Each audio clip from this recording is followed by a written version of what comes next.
Hello అండి, అందరికీ welcome to కుచ్చు స్పెషల్ డిషెస్. బండి మీద దొరికే స్ట్రీట్ స్టైల్ అటుకుల ఉప్మా ఎలా చేసుకోవాలో చూపిస్తున్నాను.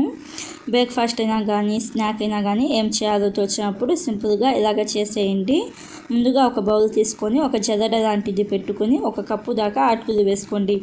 సన్నపాటి అటుకులు 1 కప్పు వేసుకొని 2-3 సార్లు నీళ్ళతో శుభ్రంగా కడగండి. ఇలాగా 2 సార్లు శుభ్రంగా కడిగిన తర్వాత నీళ్ళు ఏమీ వేసుకోకుండా జస్ట్ ఒకసారి ఇలాగ బాగా కలుపుకొని ఒక 5 నిమిషాల పాటు పక్కన పెట్టండి. 5 నిమిషాల తర్వాత స్టవ్ ఆన్ చేసుకొని కడాయి పెట్టుకొని 1 టేబుల్ స్పూన్ దాకా నూనెను వేసుకొని నూనె కొంచెం వేడి అయిన తర్వాత పచ్చిశనగపప్పు 1 హాఫ్ టీ స్పూన్, మినపప్పు 1/2 టీ స్పూన్, జీలకర్ర 1/2 టీ స్పూన్, అలాగే ఆవాలు 1/2 టీ స్పూన్ దాకా వేసుకొని పల్లీలు 2 టేబుల్ స్పూన్ల దాకా వేసుకొని ఒక 30 సెకండ్స్ పాటు ఫ్రై చేసుకోండి.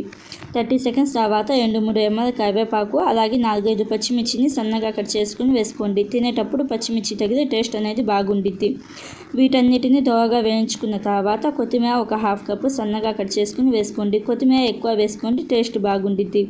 కొత్తిమీరను కూడా ఒకసారి బాగా కలుపుకున్న తర్వాత ఇంగువ 1/2 టీ స్పూన్ దాకా వేసుకొని ఒకసారి బాగా కలుపుకొని నిమ్మరసం 1 టేబుల్ స్పూన్ దాకా వేసుకోండి. నిమ్మరసం వేసుకొని జస్ట్ ఒకసారి కలుపుకోండి, సరిపోతుంది.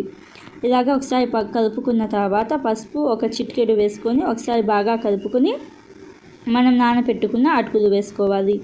ఇలాగా అటుకులు వేసిన తర్వాత అంతా కలిసేటట్టుగా ఒకసారి బాగా కలపండి. 1 నిమిషం పాటు బాగా కలుపుకోవాలి.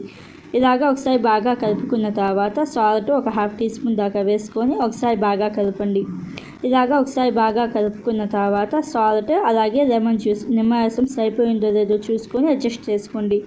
నేనైతే ఇంకొంచెం లెమన్ జ్యూస్ వేస్తున్నాను. ఇలాగా కొంచెం లెమన్ జ్యూస్ వేసుకొని ఒకసారి బాగా కలుపుకొని మంట ఆఫ్ చేసేసి సర్వ్ చేసుకోవాలి. అంతే అండి, సింపుల్గా ఈజీగా బండి మీద దొరికే స్ట్రీట్ స్టైల్ అటుకుల ఉప్మా అయితే రెడీ అయిపోతుంది.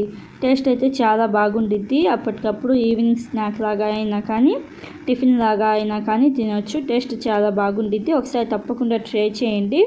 ఒకసారి తప్పకుండా ట్రై చేసి మీకు ఎలా వచ్చిందో నాకు కామెంట్ బాక్స్లో చెప్పండి. Thank you friends, bye.